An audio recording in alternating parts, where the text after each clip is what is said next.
اللہ کہتا ہے نزل علی محمد، یہ قرآن ہم نے بیت اللہ کی چھت پر نازل نہیں کیا، یہ ہم نے محمد صلی اللہ علیہ وسلم پر نازل کیا ہے۔ اور من کان عدوا لجبریل، اور جو جبریل کا دشمن ہے وہ یہ جان لے فإنہ نزلہ علی قلبک بإذن اللہ، کہ جبریل نے یہ آپ کے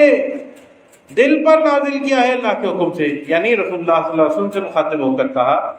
تو جب جبریل علیہ السلام قرآن پڑھتے تھے اللہ کے رسول صلی اللہ علیہ وسلم دہراتے تھے، رسول اللہ صلی اللہ علیہ وسلم شاعر تھے، اور ہمیشہ آپ دیکھیں گے کلاس میں ہم نے بھی پڑھاتے وقت یہ تجربہ کیا کہ کچھ طلباء بہت زیادہ شائق ہوتے ہیں سیکھنے کے، وہ بالکل استاد کے یا تو ساتھ ساتھ کر رہے ہوتے ہیں، کئی مرتبہ دو قدم آگے چلے جاتے ہیں، ایک جملہ بھی وہ مس نہیں کرنا چاہتے وہ لیکچر کا۔ تو اللہ کے رسول صلی اللہ علیہ وسلم سے زیادہ کون شائق ہوگا کہ جب ان پر اللہ نے اتنا بڑا احسان کیا، اتنی بڑی کتاب نازل کی، اور پھر بھی وہ دعا کرتے تھے رب بھی اتنی علم مالک میرے علم میں مزید اضافہ فرما دے۔ اللہ کے رسول صلی اللہ علیہ وسلم جلدی کیا کرتے تھے سیکھنے میں، اللہ تعالیٰ نے نصیحت کی سورۃ الانسان میں، لا تحرک بہ لسانک، اپنی زبان کو تیزی سے حرکت نہ دیا کریں، لتعجل بہ، جلد بازی کرنے کے لیے، ان علینا جمعہ و قرآن، یہ ہمارے اوپر، یہ ہماری ذمہ داری ہے، جمعہ، اس کو جمع کرنا، وقرآن، اور آپ کو پڑھا دینا، فَإِذَا قَرَأْنَاهُ فَاتَّبِعْ قُرْآنَ، جب وہ قرات کرے، کون؟ جبریل امین، جب وہ قرات کرے فَاتَّبِعْ، تو پیروی کیا کریں قرآن، اس کی قرات کی، ثم اِنَّا عَلَيْنَا بَيَانًا، پھر اس کو سمجھا دینا بھی ہمارے ذمہ ہے۔ تو دو باتیں ہیں، قرآن کا متن بھی رسول اللہ صلی اللہ علیہ وسلم کو قرات بھی سکھلائی گئی، اس کا فہم بھی سکھلایا گیا، اس کی تفسیر بھی سکھلائی گئی۔ اسی لیے تو کہا سورۃ النحل میں غالباً آیت نمبر 44 ہے کہ رسول اللہ صلی اللہ علیہ وسلم کی ذمہ داریاں بیان کرتے ہوئے کیا فرمایا؟ لِتُبَيِّنَ لِلنَّاسِ مَا نُزِّلَ إِلَيْهِمْ، تاکہ آپ لوگوں کے سامنے کھول کر بیان کر دیں جو ان پر نازل ہوا ہے۔ اسی لیے تو ایک صحابی آئے رسول اللہ صلی اللہ علیہ وسلم کے اخلاق کے بارے میں پوچھا ام المومنین سے، تو کہا نا کانا خلقہ القرآن، ان کے اخلاق قرآن ہی تو ہیں، وہ قرآن ہی کی تو جیتی جاگتی تصویر ہیں۔ رسول اللہ صلی اللہ علیہ وسلم کو اسی لیے قرآن ناطق بھی کہا جاتا ہے، بات چیت کرنے والا قرآن، بات چیت کرنے والا قرآن، یعنی ایسا قرآن کیونکہ رسول اللہ صلی اللہ علیہ وسلم قرآن ہی کی تو سراپا عملی تفسیر تھے، اسی لیے صحابہ اکرام کے سامنے تو رسول اللہ صلی اللہ علیہ وسلم لائیو موجود تھے، لیکن بعد والے، کیونکہ رسول اللہ صلی اللہ علیہ وسلم کے بعد تو کوئی پیغمبر نہیں آنا، کوئی نبی نہیں آنا، انہیں خاتم النبیین بھی بنا کر بھیجا گیا، رحمت للعالمین بھی بنا کر بھیجا گیا،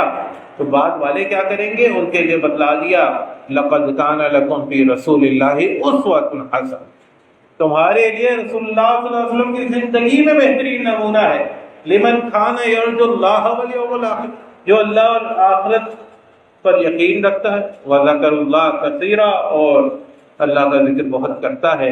اللہ سے بہترین ملاقات کا متمنی ہے، تو یہ جان لے کہ رسول اللہ صلی اللہ علیہ وسلم کی زندگی ہی بہترین نمونہ ہے۔ تو ہمیں رسول اللہ صلی اللہ علیہ وسلم کی زندگی کہاں سے ملے گی؟ وہ احادیث رسول صلی اللہ علیہ وسلم۔ بلا شبہ یہ کام اللہ نے انسانوں سے لیا، اور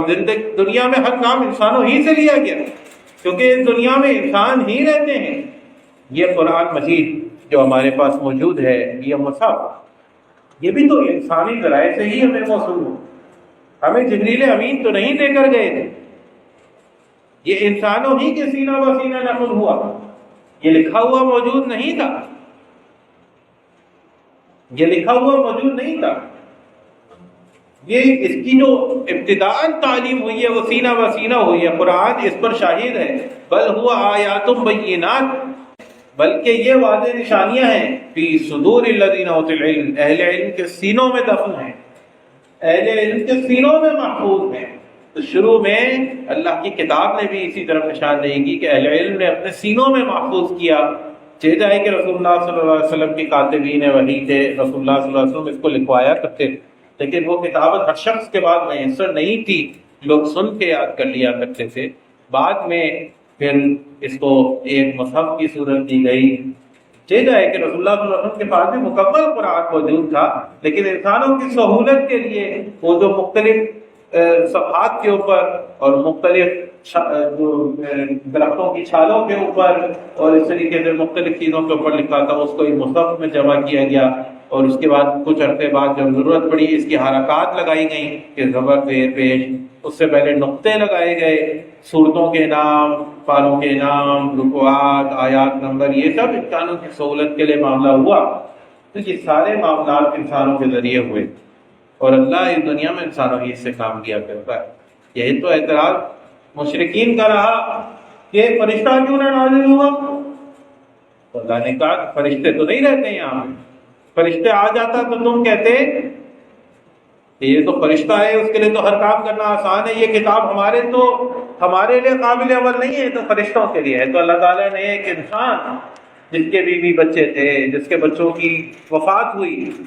جس پر وہ غمگین بھی ہوئے، جن کی زندگی میں خوشیاں بھی آئیں، جن کو تکالیف بھی دی گئیں، جن کو خوشیاں بھی ملی، جن کو اپنے گھر سے بھی نکالا گیا، جن کو واپس اس جگہ کا اللہ نے تمکن بھی عطا کیا، ساری زندگی رسول اللہ صلی اللہ علیہ وسلم کی انسانیت کے سامنے رکھ دی. ایک ایسے انسان نے قرآن پر عمل کر کے دکھایا ہے تاکہ دنیا میں آنے والا کوئی انسان یہ عذر نہ پیش کر سکے کہ یہ کتاب تو ہمارے لیے ہے ہی نہیں، یہ تو بڑی مافوق الفطرت کتاب ہے اور یہ تو فرشتے ہیں ہو گئے. جن کی آج بھی دیکھیے نا جو لوگ حملاً کمزور ہوتے ہیں کہتے ہیں جی بڑا سخت دین ہے. دین سخت نہیں ہے، ہم نے ترجیحات بدلنی، ہم نے اپنی محفلیں بدلنی، ہم نے اپنی مجالس بدلنی، جس کی وجہ سے دین سخت لگنے لگا. وگرنہ اس دین پر تو انتہائی قسم پرسی کے دور میں بہترین عمل کیا گیا ہے. جس وقت کھانے کو